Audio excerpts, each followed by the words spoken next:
in the forgotten hills of eastern Kentucky, where morning mist still clings to valleys that time seems to have abandoned, a documented case has puzzled historians for nearly 2 centuries. Back in 1834, the Reverend Ezekiel Morrison and his 9-year-old twin daughters, Rebecca and Rachel, arrived at the remote Baptist congregation of Pine Hollow, a community so isolated that maps from that era barely acknowledged its existence. What unfolded during their 3-day stay was carefully recorded in the personal journal of Pastor William Phillips, a document uncovered in 1987 when the old church was finally torn down. The journal entries describe events so precise and unnaturally accurate that modern psychologists have studied them extensively. Yet no one can explain how 2 young children could possess knowledge that defies every rational explanation. The Morrison twins didn't just predict future events. They uncovered secrets buried for decades, described people they'd never met, and spoke of tragedies that occurred years before they were born. But perhaps most unsettling of all, every single detail they revealed turned out to be absolutely verifiable. This channel isn't for everyone, only for those brave enough to face mysteries that challenge our understanding of reality itself. Before we go deeper into the Morrison case, make sure you're subscribed, because we're about to uncover details most historians refuse to discuss. And tell us in the comments which state you're listening from, because what happened in Kentucky might have happened closer to your home than you think. The story doesn't begin with the supernatural, but with something far more unsettling: the possibility that some human minds can access information in ways science still can't comprehend. The Kentucky of 1834 was a land caught between wilderness and civilization, where communities like Pine Hollow existed in near total isolation among the Cumberland foothills. This particular settlement had been founded in 1818 by 3 families seeking religious freedom away from the denominational conflicts plaguing larger towns. By the time the Morrisons arrived, Pine Hollow consisted of barely 200 souls, most related by blood or marriage, all bound by the strict Baptist doctrine that governed every aspect of their daily lives. The community centered around a modest wooden church, built with their own hands from timber cut from the surrounding hills.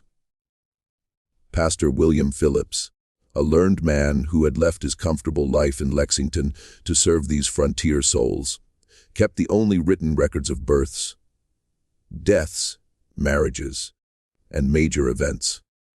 His meticulous nature would prove crucial in documenting what was about to happen. Ezekiel Morrison was a familiar figure along the circuit of remote churches scattered across the Appalachian region. Tall and weathered, with prematurely gray hair that spoke of hardships beyond his 34 years, he traveled on foot with his daughters, carrying only a worn leather satchel containing his Bible, a few personal items, and the journal where he recorded his spiritual observations. He had been widowed for 9 years, ever since his wife Sarah died giving birth to the twins during a terrible winter storm that had left their cabin isolated for weeks. The girls, Rebecca and Rachel, were strikingly identical in appearance, yet completely different in temperament. Rebecca, born first by mere minutes, had an outgoing nature that drew people to her immediately. Her smile was infectious, her laughter genuine, and she spoke with the confidence of someone far older. Rachel, quieter and more observant, seemed to live in her sister's shadow.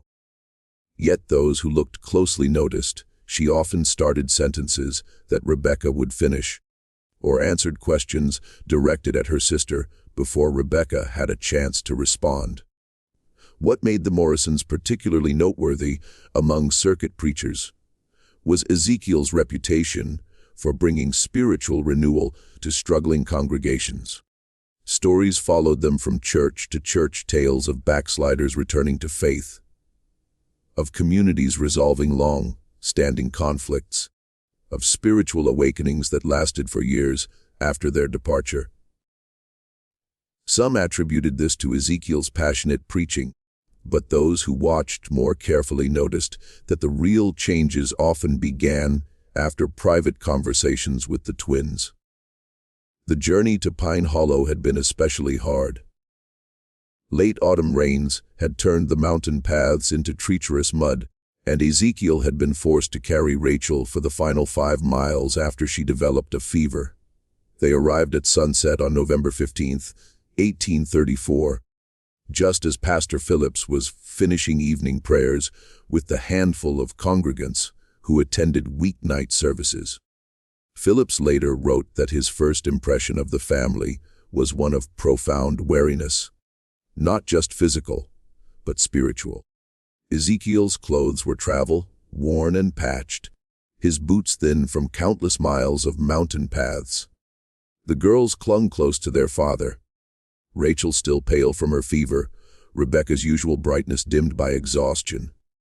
Yet something in their eyes, an alertness, an awareness that seemed wrong for children their age, made Phillips feel inexplicably uneasy. The congregation of Pine Hollow had welcomed many traveling preachers over the years, but there was something different about the Morrisons from the very beginning. That first evening, as the family shared a simple meal with the Phillipses, Rebecca asked the pastor's wife about her garden. Specifically, whether the roses by the eastern fence had recovered from the blight that nearly killed them 3 summers ago. Mrs. Phillips dropped her spoon and stared at the child in amazement. The rose blight had indeed happened 3 years earlier, devastating her prized flower garden, but it wasn't something she had mentioned to anyone outside the immediate community. When pressed, Rebecca just smiled and said she dreamed about roses while walking and somehow knew that Mrs. Phillips grew the most beautiful ones in the county. That incident, recorded in Pastor Phillips's journal that very evening, would prove to be only the first of many that would challenge everything the Pine Hollow community believed about the natural world. The next morning dawned gray and cold, with a bitter wind rattling the windows of the small cabin where the Morrisons had been given shelter. Pastor Phillips rose early, as was his custom, to prepare for the day's sermon. He found Ezekiel already awake, sitting by the dying embers of the fire, his Bible open but his eyes staring into the distance, with an expression of deep concern. The girls had disturbing dreams last night. Ezekiel explained when Phillips asked about his troubled demeanor. They often dream of the places we're going to visit, but these dreams were different. Darker. Before Phillips could respond, Rebecca appeared in the doorway, her hair disheveled from sleep, but her eyes alert and focused. "Pastor Phillips," she said in her clear, childish voice, "in your church, beneath the 3rd floorboard from the altar. There's something hidden that shouldn't be there. Rachel dreamed about it, and I dreamed about why it's hidden." The pastor felt a chill that had nothing to do with the morning air.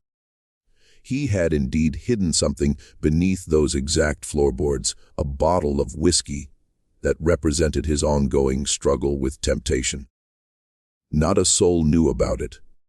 He had placed it there during a moment of weakness 3 months earlier, telling himself it was better to keep it close, where he could resist it daily, than to remove the temptation entirely. It was a secret that shamed him deeply, one he had confessed only to God in his private prayers.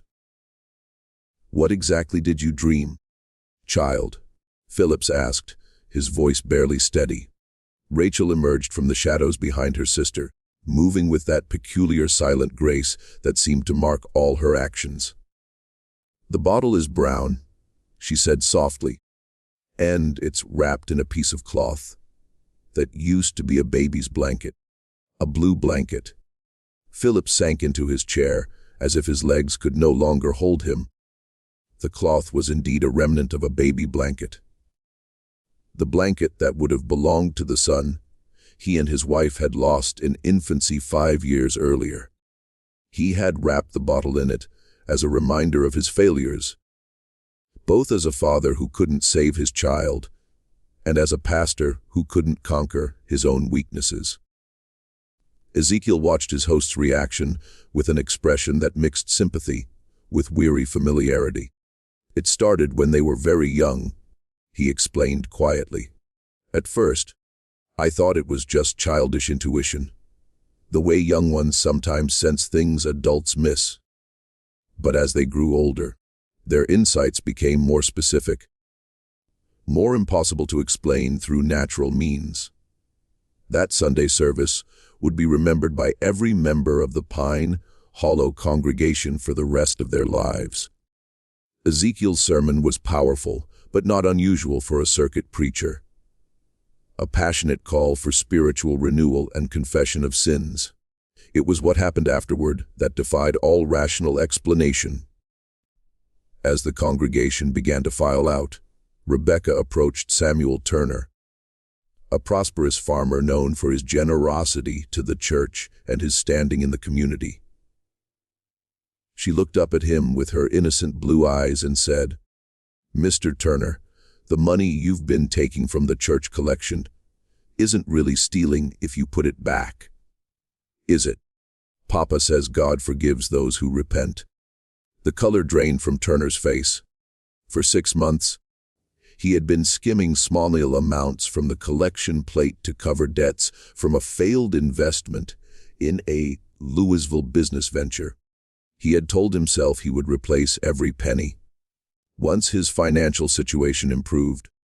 But the missing money had been eating at his conscience like a cancer. Before Turner could respond, Rachel moved to stand beside her sister and addressed Martha Whitfield, the elderly widow who served as the church's unofficial moral authority. "Mrs. Whitfield, your husband didn't die in a farming accident, did he? He's still alive somewhere, and that's why you hide the letters." The elderly woman swayed as if she might faint. Her husband had indeed abandoned her and their children 15 years earlier, taking their savings and disappearing one night without explanation. She had fabricated the story of his accidental death to preserve her dignity and her children's future in the community. The letters Rachel mentioned were the occasional correspondence she received from him, pleading for forgiveness and describing his new life in Missouri. She had never spoken of them to anyone. One by one, the twins moved through the congregation, speaking quietly to various members. To Dr. Hayes, they mentioned patients who had died under his care due to his lack of proper medical training.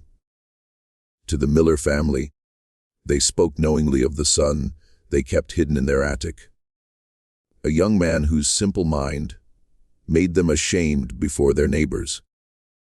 To young Thomas Brett, they described in detail his secret meetings with Elizabeth Carter, the married woman whose husband traveled frequently on business. Each revelation was delivered with childlike innocence, without judgment or malice, as if the girls were just sharing observations about the weather. Yet the accuracy of their statements was so precise, so impossible, that the congregation stood frozen in a mixture of terror and awe. Pastor Phillips watched in horrified fascination as his orderly community was turned inside out by 2 9-year-old children who spoke of secrets that should have been known only to God. But it was Rebecca's final statement that would haunt him for the rest of his days. She walked to the front of the church, stood before the altar, and placed her small hand on the wooden cross that had been carved by the church's founding members.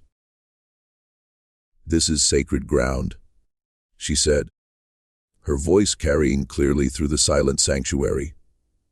"But it's been stained by what happened here before.